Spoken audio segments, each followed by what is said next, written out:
তপতির cook হাউসে সবাইকে স্বাগত। আজকে আমি বানাবো মিষ্টি দই। আজ আমি দেখাবো খুব কম সময়ের মধ্যে স্টিলের বাটিতে জলের ভাপে কিভাবে মিষ্টি দই তৈরি করে নেওয়া যায়। এখানে আমি 400 গ্রাম মতো দুধ নিয়ে নিয়েছি। দুধটা গ্যাসের মধ্যে চাপিয়ে দিলাম। আর এদিকে বাড়িতে বসিয়ে রাখা টক দই, ওটা একটু জল ঝরিয়ে নিচ্ছি, কারণ দইয়ে বেশি জল থাকা যাবে না, ওই জন্য টক দইটা থেকে সুন্দরভাবে জলটা ঝরিয়ে নিচ্ছি। এদিকে দুধটাও ফুটে উঠেছে, দুধটা কিছুটা ঘন করে নিচ্ছি। একটু ঘন হলেই দুধটা নামিয়ে নিচ্ছি। আর এদিকে দইটা একটু সুন্দর কালার করার জন্য এখানে একটা সসপ্যানের মধ্যে নিয়ে নিচ্ছি 3 চামচ মতো চিনি। গ্যাসটা হাই ফ্লেমে রেখে চিনিটা ক্যারামেল করে নিচ্ছি। এইভাবে অনবরত নেড়ে নিয়ে যখন মধুর কালারের মতো হয়ে যাবে তখন নামিয়ে নিতে হবে। এদিকে দুধটা যখন হালকা ঠান্ডা হয়েছে দিয়ে দিচ্ছি গুঁড়ো দুধ।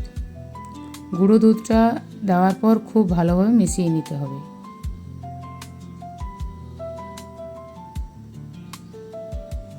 এদিকে ক্যারামেলটাও তৈরি হয়ে গেছে।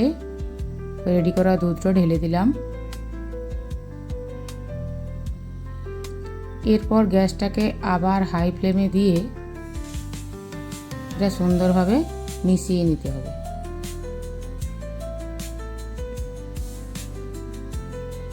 দেখুন, এখানে দেখে মনে হবে একটা চিটচিটে হয়ে গেছে চিনিটা, কিন্তু এভাবে নাড়তে নাড়তে সুন্দরভাবে গলে যাবে।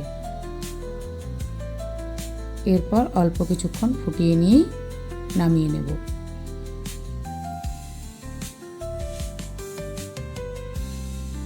এটা যতক্ষণ ঠান্ডা হচ্ছে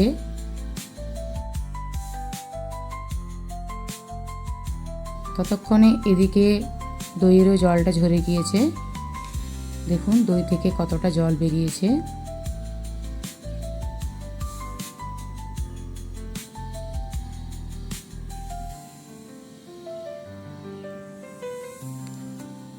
জল ঝরানো দইটা একটা বাটিতে নিয়ে নিলাম।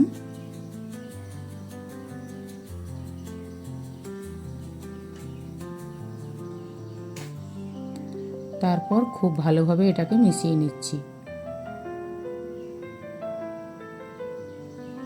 মেশানো হয়ে গেছে। হাত সহ্য করতে পারে এমন গরম অবস্থায় ফেটিয়ে রাখা দইটা দিয়ে দিতে হবে।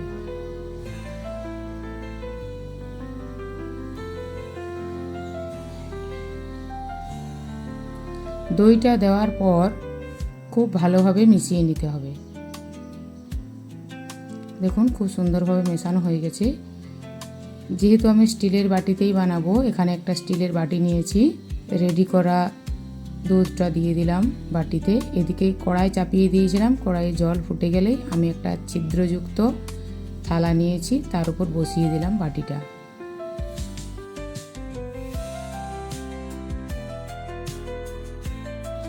এই বাটিটার উপরে একটা স্টিলের প্লেট ঢাকা দিয়ে দিচ্ছি।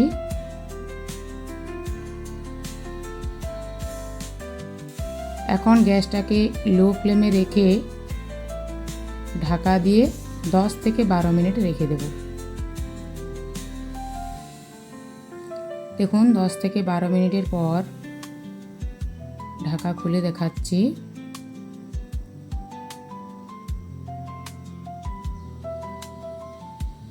দেখেই বুঝতে পারছেন দইটা খুব সুন্দরভাবে বসে গিয়েছে।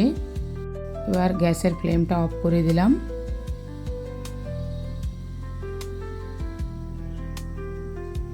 এরপর এটাকে 1 ঘন্টার মতো ঠান্ডা করে নেব।